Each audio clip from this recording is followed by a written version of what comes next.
and uncover any trace of the medieval period, they have to dig down through a parade ground that covers the site.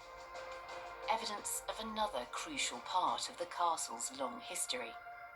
These higher levels are the World War I parade grounds that covered most of the Inner Bailey, because the castle had this sort of second life. It had centuries when it was just in disrepair, no one really was using it. Yeah. And then the end of the 19th century, a great big barrack block was built here and it became an army training camp. Yeah. And then in the First World War it was a prison.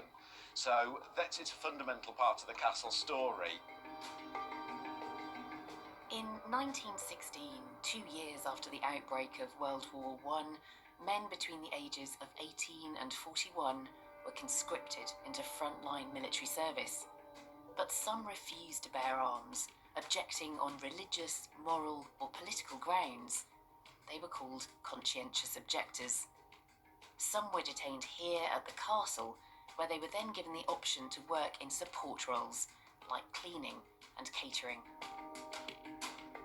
But 16 of the men at Richmond refused even this work, so they were imprisoned on site in the Victorian cell block, facing the death penalty if they didn't comply.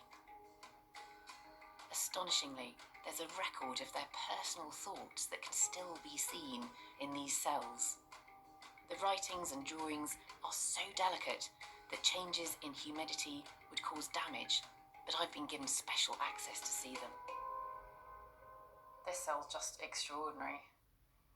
There's just layers and layers and layers when you start to look at this graffiti. Thousands and thousands of inscriptions on the walls.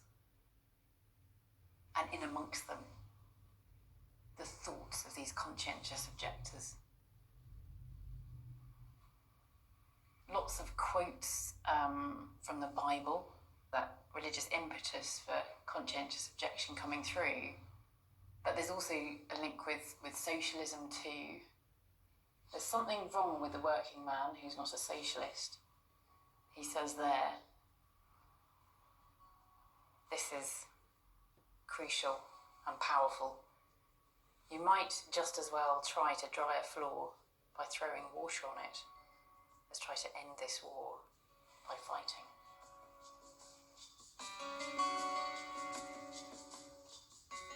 The cell block was used to hold the conscientious objectors while they awaited their fate.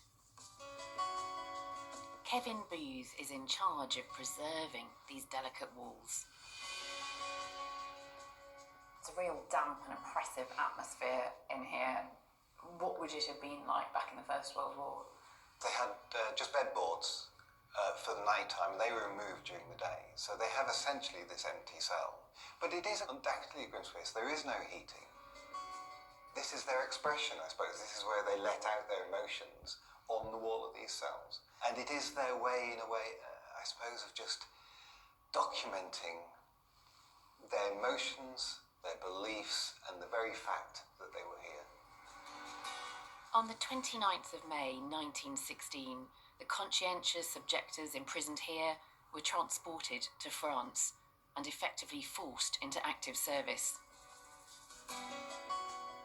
And if they still refused to obey orders, they would face the firing squad.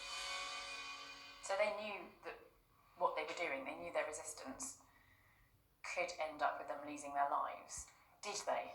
It was commuted to 10 years hard labour, but that process, the process of isolation, both in a cell and socially when they got back, meant that many of them really struggled to come to terms with their life and their family and their friends after the war. It's incredibly powerful. It's very personal, and you see these principles being pitted against something which is far bigger than them. And I think it's impossible not to view this as bravery. I think we have to see the courage in it, and we have to see the absolute belief behind it. I mean, they're painted as cowards, they're painted as shirkers, as unpatriotic. It's very difficult when you read their accounts and understand the troubles that they went through on a personal level to see it as anything other than their own particular principled points of belief that they were determined to follow on. The fact that these few men had stayed true to their principles helped to start changing the public opinion of pacifists and conscientious objectors.